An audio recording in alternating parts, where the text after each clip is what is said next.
Historically and today, travelling between cities consists of getting in cars and buses. Commuting controls our lives more than ever. It costs time and money, and we release more and more carbon into our atmosphere.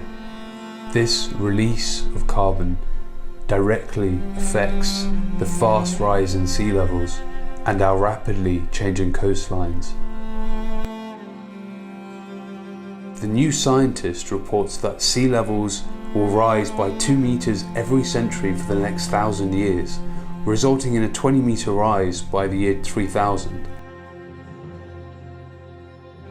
The shape of our coastlines will drastically reduce in size, as archipelagos are formed and inhabited and productive land is lost.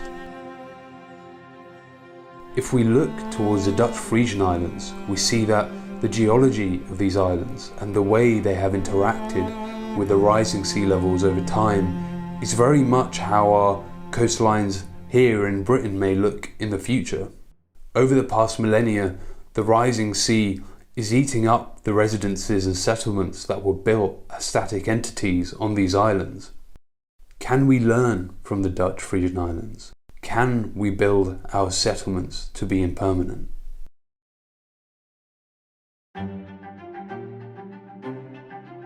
Looking at Cedric Price's Pottery to Think About project gave me the idea to imagine the master plan or a settlement as an entity that could move using a railroad network and could be transient as opposed to being static as we traditionally view settlements.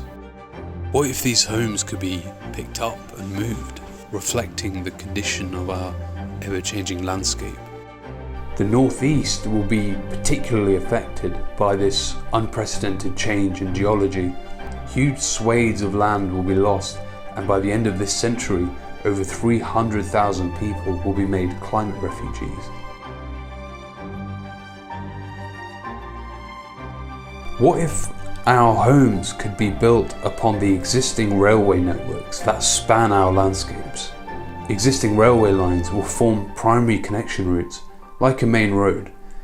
New secondary railway tracks will be laid off these to form streets and tight neighbourhoods, and as sea levels rise, entire neighbourhoods can move to dry land.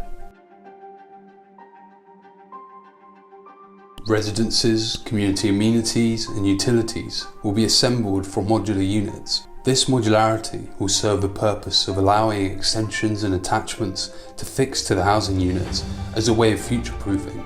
By modularising the construction, it will allow a highly refined procurement route to be adopted, producing much more affordable housing. Housing units will be assembled and produced in manufacturing facilities and sent out across the railway network to join neighbourhoods. Homes will be assembled just in the same way a product might. This radical shift in how we procure housing will be necessary to drop assembly costs in order to transition humanity from a state of stasis to transience.